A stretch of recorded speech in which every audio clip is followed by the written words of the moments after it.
Halo semua, selamat datang kembali di channel Love Stories in Fantasy bersama saya, Lovinata. Jangan lupa untuk subscribe dan aktifkan lonceng notifikasinya.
Jadi kejadian awalnya ini kan malam memang, malam, sehingga dan kita bawa ke TKP coba dengan kondisi malam, kita sesuaikan dengan waktu kejadian, seperti apa dia ininya kan reaksinya kan pasti akan berbeda lah ketika kita membawa dia siang hari dengan malam hari. Jadi kira-kira kejadian ya mungkin antara jam 12-an, hasil otopsi kan meninggalnya sekitar antara mungkin jam 11 sampai jam 4 pagi. Dan kita masuk tuh bareng? Masuk bareng. Hasil otopsi kan meninggalnya sekitar antara mungkin jam 11 sampai jam 4 pagi. Dan kita hasil otopsi kan meninggalnya sekitar antara mungkin jam 11 sampai jam 4 pagi. Dan kita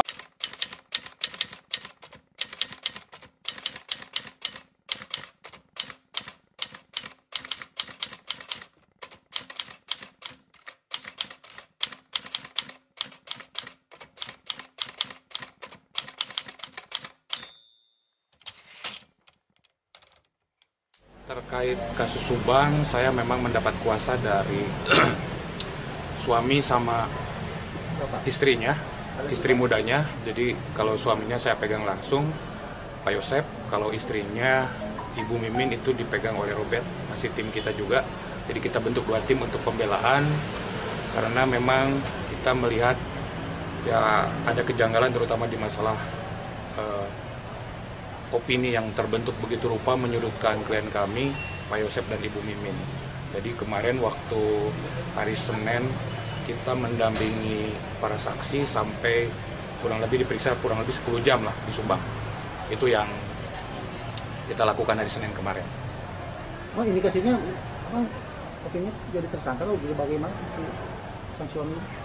Ya sejauh ini memang kedua saksi baik Pak Yosep maupun Ibu Mimin, mereka punya alibi yang sangat kuat. Pada saat kejadian mereka sedang bersama-sama, dan jarak mereka dari lokasi kejadian itu kurang lebih perjalanan 20 menit lah, dari Serang Panjang ke Kalijati itu kurang lebih 20 menit. Jadi alibi mereka kuat gitu. Tidak ada saksi yang melihat klien kami ada di TKP pada saat mungkin kejadian.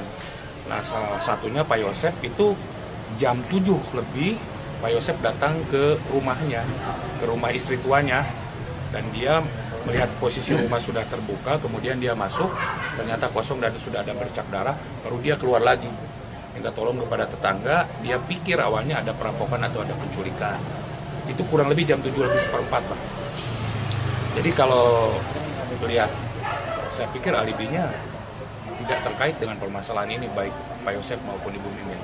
Tapi selebihnya kita serahkan ke pihak penyidik, karena hasil inapis Polda dari ini belum dikeluarkan atau belum disampaikan. apakah DNA, sidik jari ataupun yang lain terkait dengan para saksi yang diperiksa dengan korban yang ada ataupun TKP. Kalau hubungan saksi sama korban gimana? Baik atau?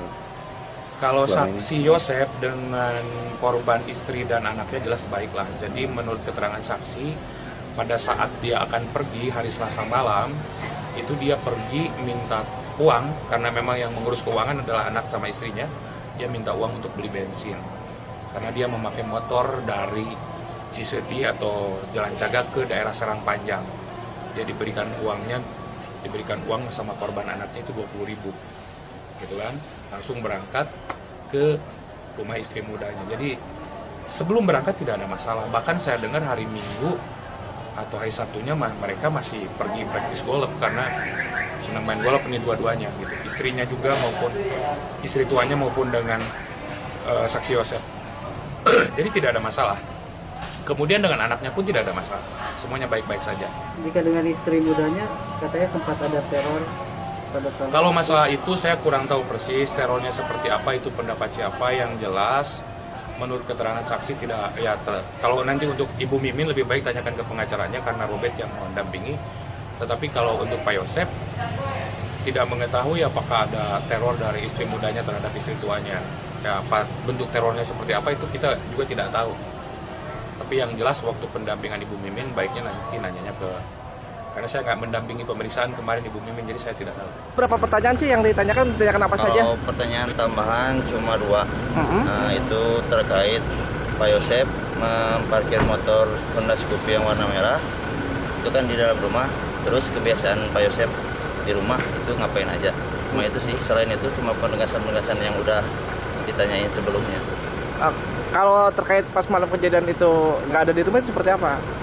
Ya karena emang saya setiap hari ya di tempat kerja, bagian tunggu toko, kebetulan sama saksi saya berdua, teman saya, cuma itu aja sih. Belum terungkapnya kasusnya di lingkungan sendiri, merasa terganggu nggak? Kalau di lingkungan alhamdulillah semua tetangga, teman, keluarga, kerabat itu mendukung semua, jadi nggak merasa terganggu sih. Tapi kalau di internet ya, kalau di medsos mungkin ya merasa terganggu sebelum pelakunya benar-benar terungkap siapa.